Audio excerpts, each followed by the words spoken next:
Our final panelist is Comrade Jalil Muntaqim.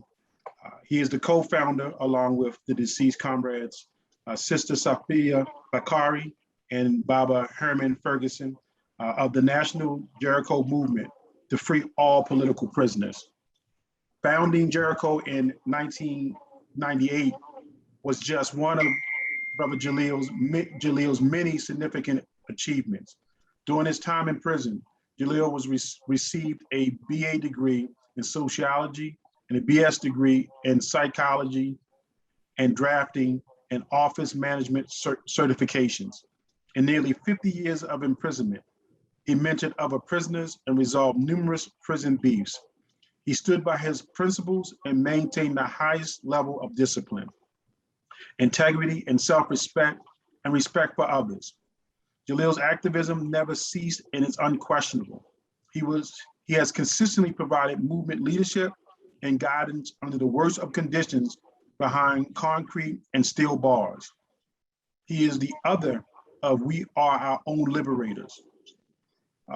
He is the author of We Are Our Own Liberators and Escape the Prison, Fade to Black. And his writings have been featured in several other books, magazines, and newsletters. While in prison, Jalil called for the establishment of the In the Spirit of Mandela Coalition. This major initiative will consummate at the October 2021 International Tribunal, bringing to the international progressive community the charge of genocide against the US corporate government. Jalil requests our solidarity, input, energy in this national and international determination. Jalil works for citizen action as a community organizer. Comrade Jalil, are you ready? Yes, my brother, I'm ready. Thank First, you, I want to thank the Black Alliance for Peace for this opportunity to make this presentation. I am extremely pleased for the presentation that was just made by Sister Shakur. She is an excellent example of the young new revolutionaries that come to teach and to preach. Right, she is a supreme representative of Jericho in Philadelphia and across the country. Based upon what you have already said on your introduction of me, there's not really too much for me to talk about.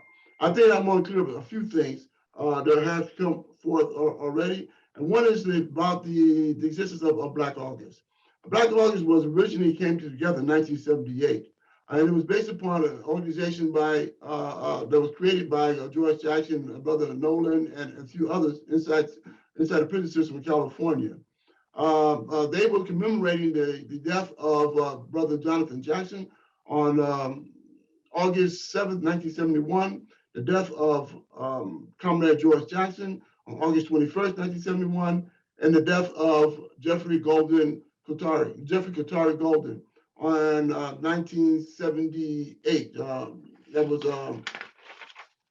August 1st, 1978. And as a result of understanding that these deaths occurred in a period of these murders, these assassinations, these killings of our comrades occurred during a period where, in a month whereby we have also seen the resistance of Black people, the resistance of Black people against white supremacy during the course of centuries in this country. As for example, the rebellion or the insurrection of Reverend Nat Turner, the birth of the great Marcus Messiah Garvey, and other incidents that occurred during the month of August. These comrades of the Black Real family decided that they were going to commemorate and recognize this resistance of Black people against white supremacy and our national oppression. And therefore, they created the idea of Black August. And it's important for us to recognize that and understand that history, the foundation of Black August that has been in existence for now over 50 years. In regards to my own history, it was asked for me to give some rendition of my own history. I became a part of the Black Panther Party in the age of 16. My actual engagement, in depth of engagement in the Black Panther Party was at the age of 18. And I was soon thereafter, I was recruited into the Black Underground. A lot of people didn't know that there had been a Black Underground, but we have been resisting armed resistance in our fight for freedom and liberation, independence since we came off the ships. Right? Some of y'all know about Armistead, the struggle for Armistead, when they said we must be free. Right? That kind of idea of freedom has been a thread throughout our entire struggle, throughout our entire existence here in the United States. Some of us, you know about the African Blood Brotherhood, right? Armed resistance movement. Some of you know about the Deacon of Defense, an armed resistance movement. And so some of this evolved and culminated into the Black Liberation Army. On August 28, 1971, 1 week after Comrade George Jackson was murdered on October 21st, 1971, I was arrested. I was captured, right, allegedly for attempting to retaliate against the death of Comrade George Jackson, who many of you know was a field marshal of the Black Panther Party. And we defend ourselves. We defend our members, right? And so when they murdered him, we sought to retaliate against his death. I was captured. That was on August 28, 1971. And for 50 years, they held me in prison. Nearly 50 years, they held me in prison. While in San Quentin, in 1977, I initiated the first UN campaign to the United Nations. There was a U.S. prisoners petition to the United Nations. It was 1977. During that same period of time, comrades in San Quentin Justice Center, which I was being held in, I had Rochelle McGee next to me. I had the San Quentin 6 in the same gallery with me at that time. We had what was called Voices from San Quentin. And it was like a newsletter. And it was all writing that we would send out to the community. And it caught on as a little small newsletter. And then out of that newsletter, I established what was called Army Spirit. You heard Brother Akinyele talk about Army Spirit, right? So I initiated Army Spirit in it was the first national newspaper coming from prisoners in 1977, and it came and evolved in 1978. In 1977, I was paroled from California and extradited back to New York to serve my prison sentence in New York. And also part of that evolvement was the idea of moving towards the building, having international jurists come to the United States and investigate whether or not the political prisoners exist. Some of you may know, actually many of you won't know because you're so young, but back in 1978, as a result of that petition campaign, a question was asked of me that Andrew Young, who was then the ambassador to the United Nations, was having a press conference in Paris. And the question was asked of me, what question would I like to have asked of him at that time? And I said, only one question asked. He had a journalist in Paris who was going to be at that press conference and was asking me what question I would like for him to ask. The only question I asked of him was, does political prisoners exist in the United States? And Andrew Young spoke truthfully. You can go to New York Times and look it up. It's in the archives. And he said, perhaps thousands. And he was chastised by Jimmy Carter and many of the right-wing Democrats of the United States for making that admission that there are political prisoners exist in the United States. The international jurists also came to that conclusion after they did their investigation. They had investigated and talked to several political prisoners, including Sundiata Okolie and others, to determine whether or not the political prisoners exist, and they came to that conclusion. All right, so it comes to a point where we have to come to the realization that in terms of struggle, our struggle here in the United States, that they will put us in prison. They will kill us and put us in prison. And as a result of that, we have indeed political prisoners. Now, in 1996, the RNA had been the Republic of New Africa, which I am a citizen of. If you're not a citizen of the Republic of New Africa, I think that you should investigate that, do the research. Who is the provisional government of the Republic of New Africa? And perhaps you would change your identity as to who you think that you are in regards to becoming an American or African American. You know, that's a problem that I have in terms of our thinking. When we identify ourselves as something that is in opposition to each other, right? Because we all know that America has never been in support of Africa. And so while you're identifying yourself in support of America, and then also in Africa, I think that you have a split identity. You have issues in terms of identifying yourself with a government, with a nation that has not even the support of the other half that you identify yourself as, an African American. But nonetheless, that's another issue altogether. And so the Republic of New Africa was doing Jericho marches around the White House, calling for the release of political prisoners. In 1996, they stopped doing it, and for reasons that I really don't know. And I decided that it was time for us to resurrect the Jericho March. So in 1998, I put out a call and to our comrades, and Sophia Bukhari, my dear sister Sophia Bukhari, and Barbara Herman Ferguson. Some of you may not know Herman Ferguson. Herman Ferguson was one of the leading members of RAM, the Revolutionary Action Movement. I heard Brother Akinyele mention RAM. He was one of the leading members of RAM, along with Muhammad Ahmed or Max Stanford at the time. And so he came, and another part of the history of Herman Ferguson, he had to go into exile. He was a COINTELPRO target, and he had to go into exile. So when he came back, he did time in Attica, and then when he came out of Attica, he got right back into the movement.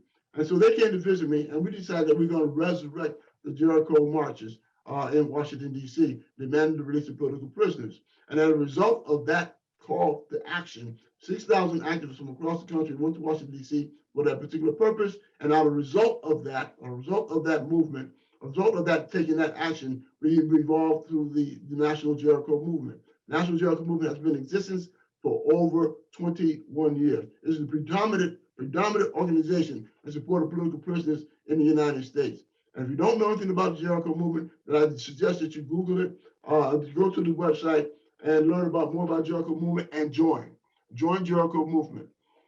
In 2018, I was held in Southport Correctional Facility. They put me in isolation. I was put in isolation for teaching a class in Attica Correctional Facility, Black History class. And apparently they didn't like what I was teaching. And I started the class talking history from 1862, 1861, up to 1966, when I started talking about the Black Panther Party.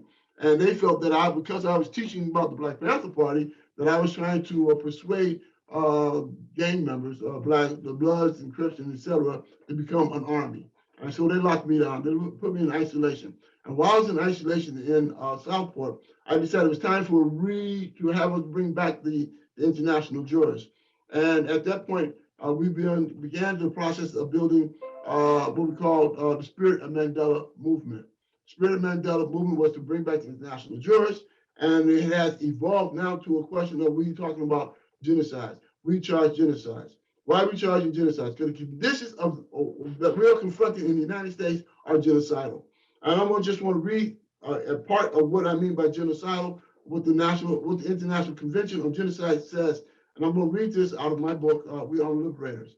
It says that in the present convention, genocide means any of the following acts committed with intent to destroy in whole or in part the national, ethnic, and or religious groups, such as A, killing members of the group, B, causing serious body or mental harm to members of the group, C, deliberately inflicting on the group conditions of life calculated to bring about its physical destruction in whole or in part, D, imposing measures intended to prevent the births within the group, and E, forcibly transferring children of the group to another group. And Article 3 further states, A, genocide, the following shall be punishable. Now, genocide can be punishable. And the United States became a treaty or signed on to Treaty of Genocide in 1997, I think it was, 1994. The following shall be, the Genocide Convention came in, was originally promulgated in 1954. The Article 2 states that, Article 3 states further that the following shall be punishable: A, genocides; B, conspiracy to commit genocides; D, direct and public incitement to commit genocides; D, attempt to commit suicide; and E, complicity in genocide. Now, this is not the first time the issue of genocide has been raised. 2 months after I was born in October 1951, in December 1951, December 15th to be exact, 1951, the eminent William Patterson and Paul Robeson were the first to make the charge of genocide to the United States. They said, we charge genocide, right? And so here we are 70 years later, and we are commemorating, right, what happened in 1951. Why? Because the conditions that existed then are the same conditions that exist today. Been modified a little bit, been changed a little bit, right? They've been reformed a little bit, but ultimately the idea of in whole or part, genocide in whole and part continues. Sister Sayula talked about the number of people who are incarcerated today. And we have what, 2 million people, over 2 million people incarcerated today. 57% are black people. The other 20 or 30% are brown people. That's genocidal. Why? Because they're committing ourselves to imprisonment at the age of reproduction, the earliest age of reproduction, and keeping you into prison 30, 40, 50 years, right? That means that we're not reproducing. Those numbers of individuals are not reproducing. That's genocidal, all right? As one example, genocide. The state terrorism and killing of black people by state terrorists, what we call the police, right? Across this country, that's genocidal, right? The healthcare conditions in our community, right, is genocidal, right? So we are bringing these charges of genocide for the second time on October 22nd to the 25th. We charge genocides, the International Tribunal 2021. And I just want to read off what are the charges so you have a better understanding of what we're talking about. The charges are: 1, racist police killings of black, brown, indigenous people. 2, hyper-incarceration of black, brown, indigenous people. 3, political incarceration of civil rights, national liberation era revolutionaries and activists, as well as present-day activists, talking about our political prisoners. 4, environmental racism and its impact on black, brown, and indigenous people. Someone already talked about that and what conditions that we are confronting, our people confronting as a result of environmental racism. The next one is public health, racism, and disparities as traumatic impact of black, brown, indigenous people, our health conditions. A lot of you don't know, or some do know, to what degree that many women have been sterilized, right? Particularly Puerto Rican women have been sterilized. There was a campaign to sterilize them. We also know about eugenics as another effort to hinder and prevent the growth and development and the prosperity of black people in this country. And genocides, black and brown indigenous people, as well as results of historic and systemic charges, all of the above. All of the above cumulatively results in the two conditions that we call in whole or in part genocidal, right? And so our goals and objectives in terms of this campaign, in terms of what we intended to do, is to codify and publish the contents and results of the tribunal, and to be offered to high schools and universities across the country in curriculums. We want them to understand, we want the young people to understand what our conditions are. We want this to be taught, because what we're being taught now in schools is an abnegation of our very own existence, right? Provide organized, accurate information of reparation initiatives and community and human rights events, right? On the basis of this campaign, the basis of the tribunal, we have codified the information necessary to make the argument for reparations on a broader scale. Not only broader scale in terms of nationally, but on a broader scale on the international platform, right? Strengthen the demand to free all political prisoners and strengthen the Truth and Reconciliation Commission mechanism to lead to their freedom, right? One of the problems that we have had in regards to the issues of freedom of political prisoners, that the United States, one, do not recognize the existence of political prisoners, and we have not evolved the kind of campaign, the kind of national determination to say that there is a problem here in this country and that this country is being charged with this problem, and that we need to have to sit down at the table for truth and reconciliation. 4, present a stronger case of building upon previous and respected human rights initiatives and the international stage. Why is that important? I'm gonna stop there for 1 second to make this point explicitly clear. For over the years, we have been supporting the international struggles of other oppressed peoples around the world, right? We have come to their aid. We have come to their support on a political level. Martin Luther King once said that the United States is the greatest purveyor of violence in the world. creating purveyor violence in the world. And ultimately what this means is that we are complicit. We are complicit by our allowing this government to engage in those kind of activities, colonialism and neocolonialism around the world. All right? Well, our complicity is in our silence. Our complicity is in our silence. And so the bloodshed of the United States is on our hands, right? As a people in this country, right? Whether it is directly or indirectly, we are, because of our silence, because of our failing to fight back, right? Are complicit in the United States manifest destiny and the Monroe Doctrine and the ways that they carry out their excursions throughout the world, right? Okay, and so this is one of the reasons why we have to engage in the struggle that we need to engage in, because it builds solidarity with those people who are engaged in struggles against imperialism around the world, right? And so for me, for our understanding, I would believe, or like I hope, is that when we engage in our struggle, that the international community should come to our aid. Why? Because we're in the belly of the beast. We are in the belly of the beast. We are inside the greater purveyor of violence throughout the world, as Dr. King has said. All right? And so for us to engage in struggle is not only liberating us, we're liberating the world. We are the champions of the world.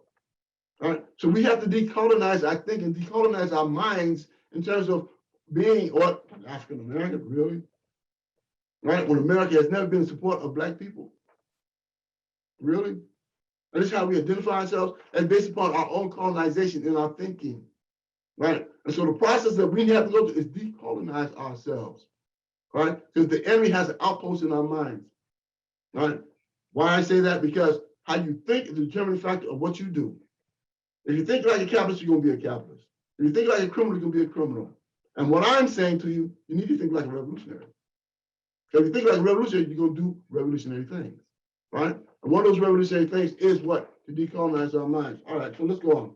So establish a healthy, viable, massive national network of community organizations, activists, clergy, academics, and lawyers concerned with challenging human rights abuses on all levels and enhancing the quality of life for all people. Right? That's our goal and objective. Right? And lastly, to establish a foundation to build a people senate. We want to build a people senate. Right? As a result of the International Tribunal on October 22nd to the 25th, it will be held at the Malcolm Shabazz, it'll be held at the Malcolm X, Betty Shabazz Audubon area, auditorium, I think that's what it's called, right? It will be held there, and we'll have auxiliary or secondary areas for people to attend and review the tribunal. We have Sister Nikichi Taifa, who will be the main prosecutor of this tribunal. We have 9 international jurors who will be either virtually or physically here in New York to hear the testimony of what we're calling genocide, the charges of genocides. And this is all, again, as a part of what we are doing in regards to the combination of various organizations who has joined in this campaign, in this determination. The Senate, again, we are commemorating the 70th anniversary of Recharge Genocide by Paul Robeson and William Patterson. And we are making a mark in history. This will be historic. What we're charging and what we're building will be historic. Because we're bringing the international community to recognize the human rights violations of Black, brown, and indigenous people here in the United States. This is historic, right? And I'm calling for you, all of you, to join, to endorse the International Tribunal, right? Support the International Tribunal and promote the International Tribunal. This is where we're moving forward. This is how we began the processes, right, of liberating ourselves, right? As I said in my book, and the mantra that we are putting forth, I say, we have to be our own liberators. Ain't nobody else gonna do it. If we don't do it, it ain't gonna get done, right? So we have to be our own liberators. We have to start thinking in terms of liberating ourselves from the ideas of capitalism and white supremacy, right? Now, listen, let me make this point also clear. You know, you saw what happened on January 6th, right? When the people tried to storm the Capitol building, right? They weren't playing. They weren't playing. They knew what they're doing, right? And they said, point blank, that they're engaged in war. That this is a war, right? Now, this is not the first time. I'm going some little history right here before I stop. This is not the first time that white people was dealing with the issues of white supremacy, okay? And I always tell white people, say, white supremacy is your problem, right? White supremacy is white people's problem, right? And it's our problem when you try to impose white supremacy on us. That's when it becomes our problem, right? Or you can be all white supremacist you want to be, as long as you're away from me, right? Away from us. You see what I'm saying? And so I tell white people that you have to engage other white people in regards to your white skin privilege and your white supremacy. Now, there's a story, El-Haj Malik Shabazz, Malcolm X, in his book, autobiography, he once made a story about a white girl coming to him after he gave a presentation. I think it was in Philadelphia. Gave him a presentation, asked him, what can she do? And he turned to her and told her, said nothing, and walked away. Later, as he grew and matured, he understood that that was an error on his part, right? He should have told her that you need to go back to your own community and organize your community, right? And organize against the ideas of white supremacy, all right? Now, again, I'm at this point. This is not the first time that we are confronting in this social order in the United States the issues of white supremacists demanding their control of government and or the philosophies of which they are espousing in regards to their white skin privilege and the capacity from which they oppress and Black, brown, and indigenous people. When was the last time they had this kind of confrontation or evolving confrontation? The Civil War, North against South. It's white people trying to make a determination what they're going to do about Black people, by African people in this country, right? And it resulted in the Civil War, right? And so we're finding ourselves in those kind of conditions, the growing conditions today.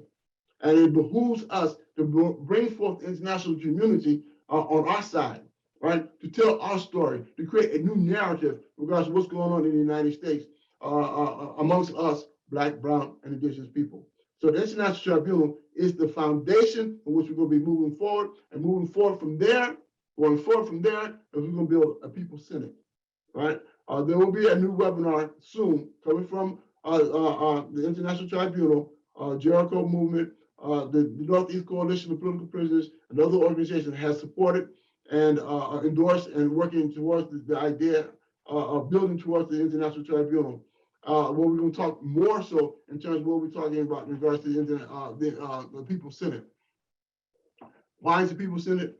Because we got to create a new narrative in regards to people power, empowering people of the oppressed people in this country. All right. Both the Democratic and Republican Party, the corporate parties, Democratic and Republican Party have not, and will not support the ideas of national liberation of people of color. They will not, they cannot. It is not in their DNA, as you might say. And so then we have to create a new narrative, right? We have to begin the process of, again, what I said, decolonizing ourselves in terms of our thinking, right? And then by doing so, in terms of our behavior. Thought precedes action, how you think determines how you're going to act. We got to start changing our minds in terms of what we're thinking in regards to our relationship to this corporate government, right? And in so doing, we begin to change our behavior in terms of how we act amongst ourselves and within ourselves, and also within our relationship within the international community going forward. And so look forward in a year, in the months to come, particularly 2022, when we'll be talking on a broader scale on the idea of building a new narrative in terms of who we are as a people within 3,000 to 2,000 miles territory that has been identified as the United States. With that said, I want to thank again the Black Alliance for Peace for this opportunity to share these ideas and this way we are moving forward and trying to build something historic and have a new relationship that we have, not only amongst ourselves, but a new relationship that we have with the international community. Well, I say again, Assalamu alaikum, and we are our own liberators.